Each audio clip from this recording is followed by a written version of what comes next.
Acontecendo aqui na hora.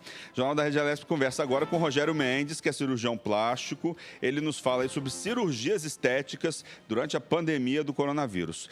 Boa tarde, doutor Rogério. Seja bem-vindo aí ao Jornal da Rede Alesp. Boa tarde, agradeço a todos pelo convite.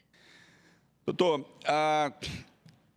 Brasil é o segundo país do mundo em cirurgias plásticas, né? Só perde para os Estados Unidos. Como é que está o setor aí diante da pandemia? Foi afetado, não foi afetado? Dá um panorama para a gente.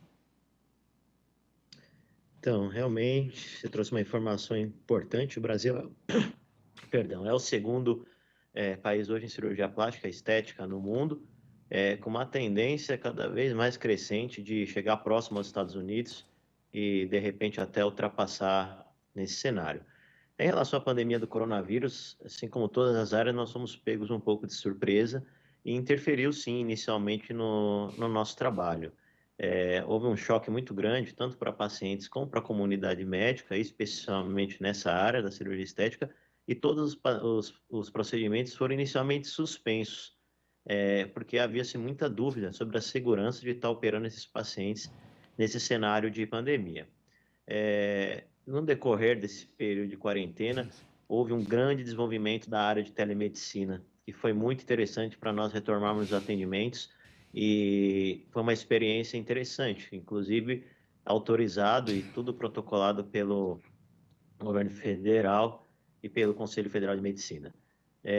Nessas últimas 2 semanas, nós temos retornado os atendimentos presenciais, tomando os devidos cuidados e progressivamente retomando também os procedimentos cirúrgicos e também de não invasivos de cosmetria.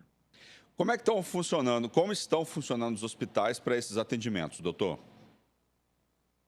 Então, os hospitais, eles sentiram um pouco também a crise, se prepararam muito para a questão do coronavírus e principalmente no cenário privado, né? E agora estão tentando retomar os nossos serviços que não estão relacionados a essa doença, dentre os quais as cirurgias eletivas. Os hospitais desenvolveram protocolos interessantes, tanto nos atendimentos presenciais para quem pratica ambulatório, com espaçamento de consultas, horários reduzidos, também nos atendimentos com agendamentos pré-marcados, em que ocorrem ligações para os pacientes previamente para questionar ativamente sobre sintomas, né, gripais e evitar que se adentre às instituições com esses sintomas, também orientando que façam as consultas com o mínimo de acompanhantes possíveis.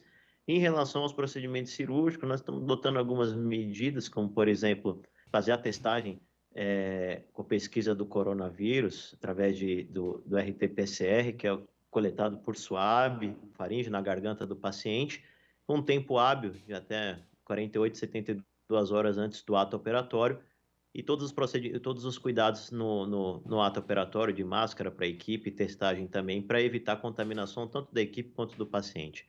Quando a gente fala em cirurgia plástica, são cirurgias não invasivas, né? Essa experiência da literatura médica que está sendo extrapolada da China, né? Dos casos de Wuhan, e cirurgias mais invasivas, que abrem a barriga, como laparoscopia, laparotomia, tem um risco de contaminação maior para a equipe médica que está envolvida no ato. Em cirurgia plástica, isso é menor, que são cirurgias que não têm, geralmente, uma invasibilidade tão grande. A lipoaspiração, por exemplo, então, é mais arriscado, seria, não? Nem Seria. sempre. Eu costumo falar que lipoaspiração é uma das cirurgias metabolicamente, a gente pode dizer, o trauma cirúrgico maior dentro da cirurgia estética. É um conceito que nós temos adotado, eu, alguns colegas, retornamos progressivamente às cirurgias, evitando cirurgias combinadas. Ou seja, um exemplo, fazer a lipoaspiração com uma abdominoplastia para evitar tempo operatório prolongado e chances maiores de complicações. Então, nós temos feito basicamente cirurgias únicas. Lipoaspiração, se for de grandes volumes, nós temos evitado sobre o risco da paciente adoecer num pós-operatório e ter uma complicação maior. Tá certo. Imagino eu que muita gente deve estar com pânico de hospital nesse momento, né? Deve estar fugindo dos hospitais para não pegar Covid-19, né? Sabe que realmente engraçado isso.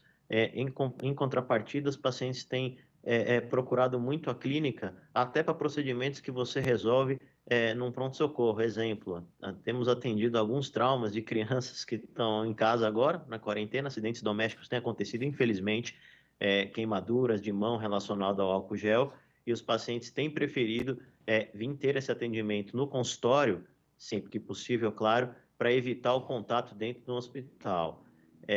Mas a procura pelo procedimento estético, pela cirurgia, tem aumentado, particularmente nessas últimas 2, 3 semanas, acredito eu, que as pessoas têm visto resultados satisfatórios de familiares ou amigos dentro das normas de segurança prevista, querem aproveitar esse período de quarentena para ter uma recuperação, aproveitando para estar trabalhando mesmo, já com o cenário de home office hoje é uma realidade da gente, né? Tá certo. Mais alguma recomendação que a gente pode passar para os pacientes, né, nessa época aí de coronavírus? Sem dúvida.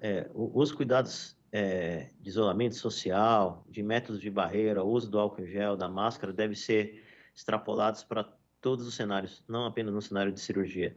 Agora, se optar por fazer algum procedimento, procurar um hospital de qualidade, as grandes redes estão 100% estruturadas, existem bloqueios de leite específicos para evitar contato de pacientes COVID positivo, COVID negativo, averiguar se o cirurgião está credenciado nessas instituições para minimizar os riscos e curtir um resultado satisfatório.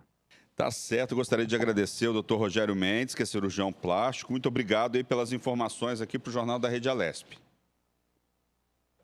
Eu agradeço novamente o convite e fico sempre à disposição para qualquer dúvida. Uma boa tarde. Boa tarde, boa tarde.